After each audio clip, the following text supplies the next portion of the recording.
Ruto, my friend, do you have the moral authority to talk about corruption?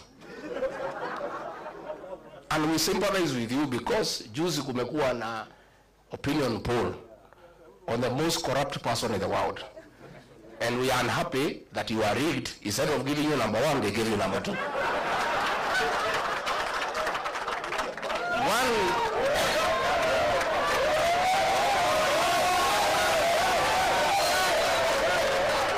Let me say, I want to say, let me say, President William Ruto could not agree me to stay in government because I could not agree to corruption.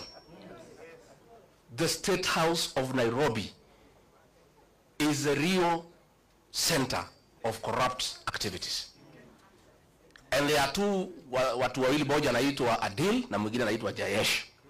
These are the conveyors of corruption in this country. Na ndio watu wenye she and sha. Ndio wale watu ya Adani.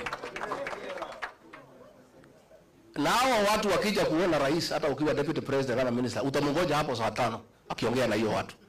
Wakipanga hiyo mane? So Mr. President, be an honest man. Look for a mirror before you talk about corruption and look at yourself. The Kenyan political landscape shifted dramatically in October 2024. Rigathi Gachagua, the deputy president, was impeached. This followed months of tension and a very public falling out with President William Ruto. The move, seen by many as a bold power play by Ruto, backfired spectacularly. Instead of silencing Gachagua, it fueled his ambition. Gachagua wasted no time licking his wounds. He immediately launched into a series of rallies, crisscrossing the country and denouncing his former boss. He accused Ruto of betraying the trust of the Mount Kenya region. He painted a picture of a president out of touch with the needs of ordinary Kenyans. The crowds, especially in the heartland of central Kenya, responded with enthusiasm. There was a sense that Gachagua, despite his ouster, had struck a chord. The question on everyone's mind was, what would Gachagua do next? The answer came sooner than anyone expected. Gachagua announced the formation of his own political party, promising to unveil it in May 2025. He declared his intention to challenge Ruto in the 2027 elections. This was a direct assault on the incumbent, a move unprecedented in Kenya's recent political history. The stage was set for a political showdown of epic proportions.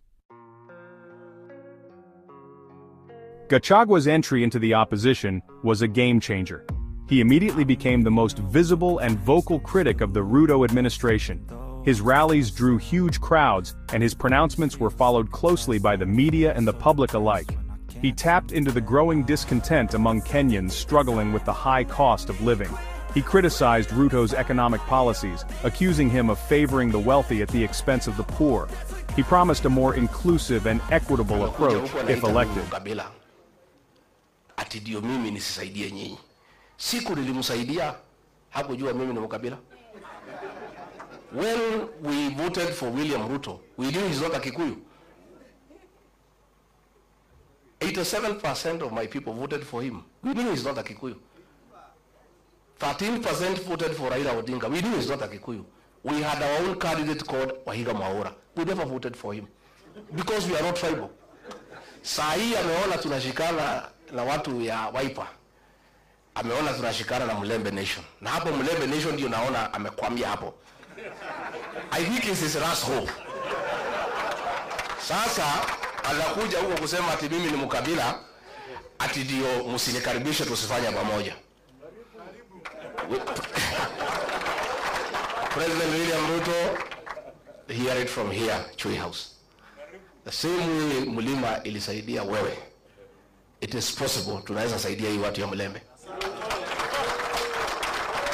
It is the same way tunaweza saidia huyu Kalonzo. Na sisi hatuna contract na wewe, deni yetu na wewe tulimali. We had intended to pay you in 2 installments. Tukakupatia the first installment, ukagusa Mulima. Hiyo deni ikafanya nini? Kaisha. We owe you no debt. So, anaenda pale Western, anasema tumefukuza huyu Rigathi Gachagua, ati he is corrupt. Gachagua's message resonated with many, especially in his political backyard of central Kenya. The region, which had overwhelmingly voted for Ruto in 2022, seemed ripe for the picking. Gachagua's charisma and his narrative of betrayal struck a chord with many who felt let down by the Ruto presidency. He wasn't content with simply criticizing from the sidelines. Gachagua understood that to mount a serious challenge, he needed to build a formidable political machine. He embarked on a nationwide tour, meeting with political leaders, elders, and influential figures. His goal was to forge a united front against Ruto. The question was, could he succeed in bringing together a fractured opposition? Gachagua knew that to stand a chance against Ruto, he needed to build a broad coalition. He reached out to former rivals and political heavyweights, seeking common ground. His first port of call was Kalonzo Musyoka, the seasoned politician and leader of the Wiper Party. The two had a history. They'd been on opposing sides in previous elections, but Gachagua understood the importance of Musyoka's support. Musyoka, with his strong base in the eastern region, represented a crucial voting bloc. Gachagua didn't stop there. He extended an olive branch to other key figures who had fallen out with Ruto. Martha Karua, the Iron Lady of Kenyan politics, was courted. Fred Matiang'i, the former Interior Minister, and Eugene Wamalwa, the former Defense Minister, were also approached. Gachagua's message was simple. Ruto's re-election was not inevitable. A united opposition could defeat him. He appealed to their sense of patriotism, urging them to put aside their differences and work together for the good of the country. The response was positive, with many expressing a willingness to explore the possibility of a coalition.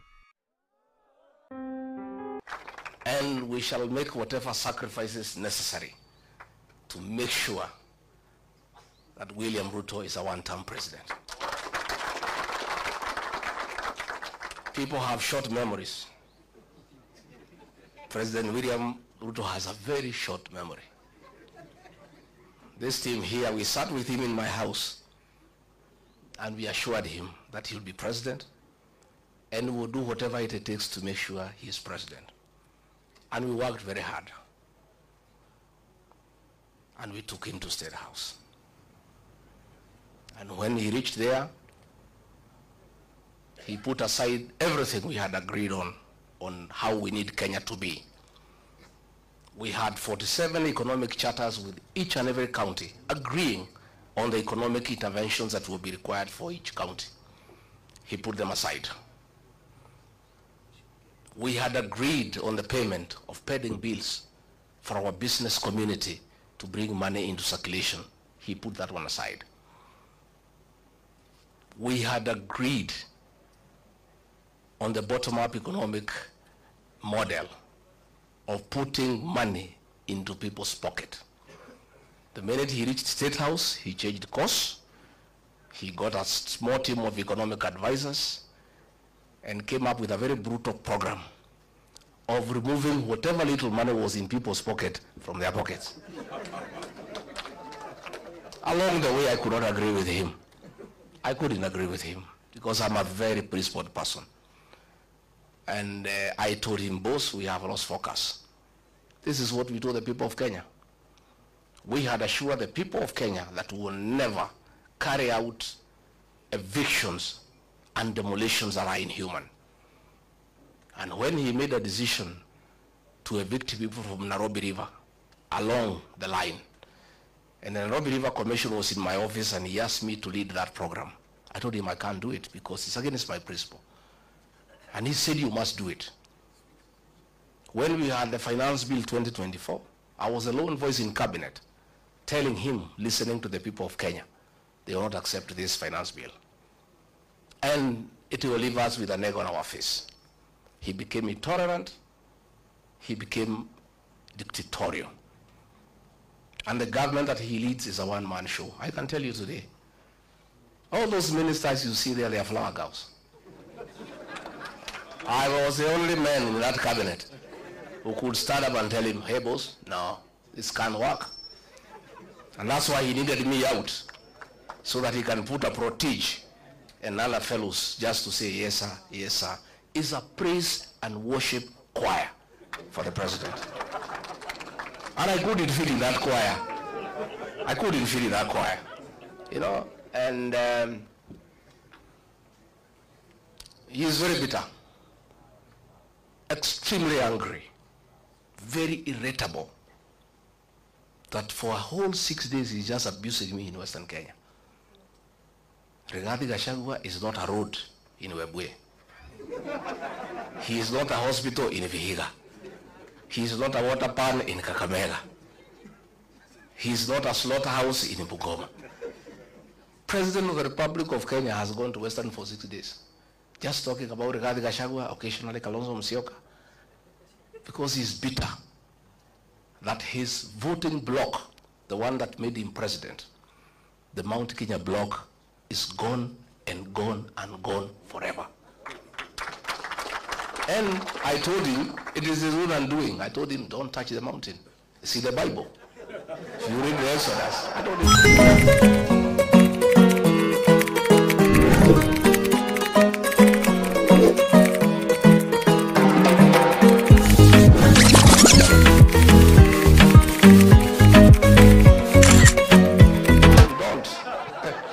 Many times. But it's because he has some young MPs he moves around with. Young boys who are born in towns and brought up with Serelak. They don't know the community. So they tell him, no, it's okay, no problem. Mulima ni yako, wewe ulikuja huko mwenyewe. Hawa watu ni wako, hata ukitoa huyu weke huyu hakuna shida. Nikamwambia mimi ni mzee. Hawa watu mimi nawajua. These fellows on the mountain, they hate betrayal and they hate deception. Because of what Mzungu did to them, they hate betrayal. And you yourself, President William Ruto, you are a beneficiary of my community's distaste for betrayal. When they decided that Uhuru Kenyatta has betrayed you, they turned against Uhuru for betraying you in their view and voted for you. And you are not one of them. They hated one of their own to support you, and you are not one of their own. If you betray one of their own, you will tell me the story. Today, as we speak, his messages of condolences are unwelcome in the mountain. And you know that's the lowest it can go. You know funerals are very solemn. In my community where I come from, even if it is suspected you had a hand in the death of the person being buried, people still allow you to come and even give condolences. When people say they cannot listen to your condolence, you know it's over. The other day we were in Embu, and they are trying to blame Justin Muturi Bidan because the people rejected his condolence message. The president wrote him abusive messages the whole night, threatening to sack him. But even if you sack Bidan Muturi, nothing will change in that area. Nothing. And I told him, and he cannot say I did not tell him. Because me, I'm an honest man. I sat him down and I said, boss, you believe my now, why he's annoyed is because 47% of his support, 4 million votes, iko nje. Sasa anategemea ati Raila akienda AU, he can transfer zile zake. Zile za Raila zilikuweko za Wiper, they are not there. Ile ya Mlembe, it's not there.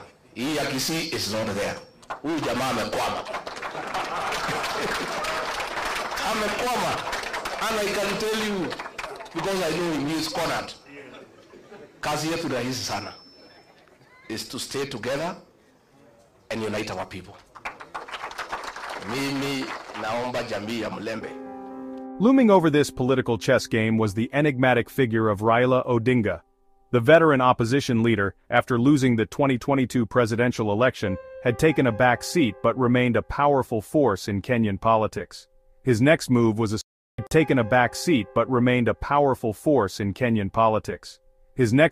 a subject of intense speculation. Ruto, aware of Odinga's influence, had made overtures to him. He had even campaigned for Odinga's unsuccessful bid for the African Union Commission chair. There were rumors of a possible deal, with Odinga being offered a significant role in the government, perhaps even the deputy presidency, in exchange for his support. Gachagua, on the other hand, viewed Odinga with suspicion. He saw Odinga as a potential rival, someone who could upend his own presidential ambitions. he publicly urged Odinga to join his coalition, but privately, he feared that Odinga might be tempted by Ruto's offer. Odinga, for his part, remained non-committal. He kept his cards close to his chest, watching the political drama unfold with a mixture of amusement and calculation. His silence only added to the intrigue. Would he be the kingmaker, throwing his weight behind either Ruto or Gachagua? Or would he emerge from the shadows to contest the presidency himself? The answer to that question held the key to the 2027 elections. If you think the people of Kenya are very intelligent, Rigathi Gachagua has not been associated with any scandal in this country. So wewe unaenda pale unasema he is incompetent. In matters of incompetence, Mr. President, I tend to agree with you to a certain extent. Serikali yako ni ya uongo. Kutenga, kudanganya watu. Uliandika mkataba na watu ya Western. Ukamjema utajenga 1000 kilometers. Hujajenga. Umekuwa hapo juzi unafungua transformer. Wewe mimi ulitaka nikusaidie kudanganya wa Kenya. In matters kudanganya wa Kenya, Mr. President, I'm incompetent. Absolutely. I accept.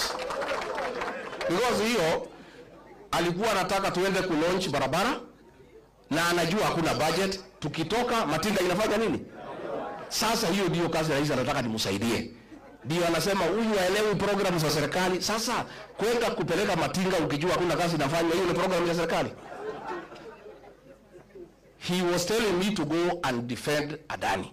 Tulikuwa na Eugene Wamalwa, huyu mheshimiwa, na Onyonga kwa mazishi Kitale.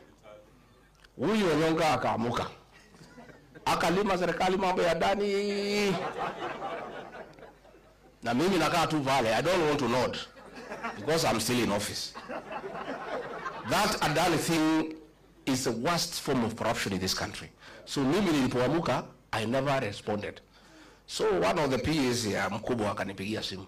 Mtu yuko huko, mtu ya 36. Wewe ni deputy president ya saa ngapi? Maana ya deputy president, you speak last. Dio ile maneno yote iko baya ya serikali ukanu. Kwa nini huyo Nyonka alilima serikali mambo ya Adani and you are not defending? Nikamwambia I cannot answer you. Tell your boss to call me. So president amenipigia, nimemwambia mimi siwezi. That thing is corruption. I cannot defend it, Mr. President. I cannot. That is why he is saying I was not defending government programs. Sasa corruption, is it a government program?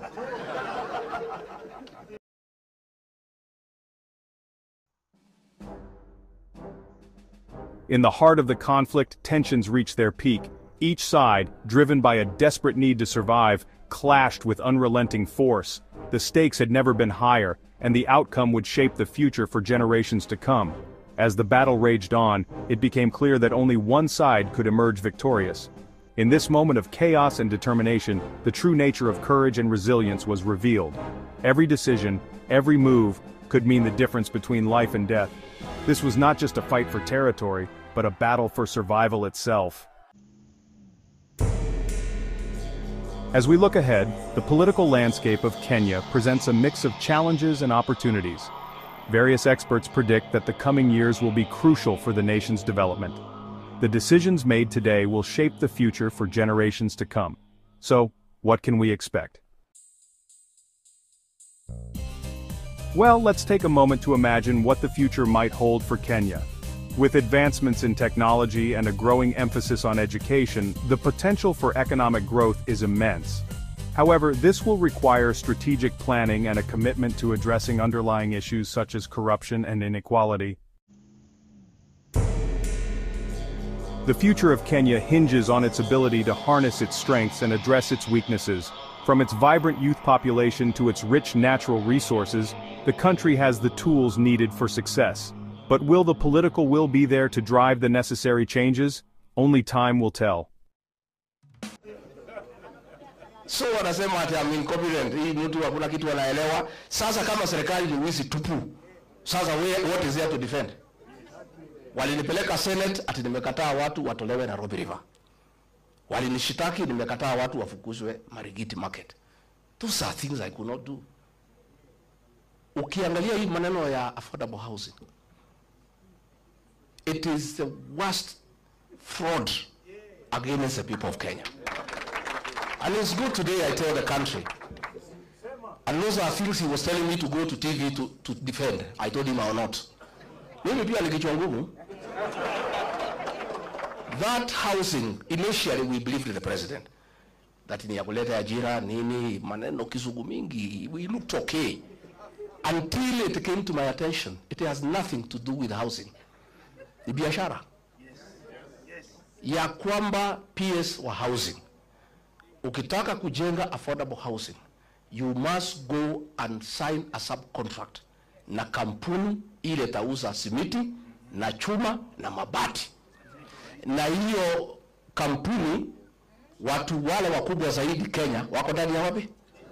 So this housing levy inatolewa kwa watu ya Kenya is to make sure these houses are going on, ndio hao wauze simiti, wauze chuma, wauze mabati. That is what the president is accusing me of not understanding and being incompetent. Sasa mimi nauliza, na mimi nataka niseme, I want to assure the people of Kenya, this team I see here, and when I listen to the people of Kenya, because I listen a lot, once a new government is sworn in, that housing levy will have to be abolished so that we restore the dignity of the payslip. The dignity of the payslip. Wakenya wamehangaishwa zaidi. Kenya stands at a critical juncture. With the right leadership and policies, it has the potential to become a beacon of progress in Africa. However, without careful management, the risk of political instability and economic stagnation looms large. The choices made now will determine the nation's path forward. So, what will Kenya's future look like? The answer lies in the hands of its people and leaders.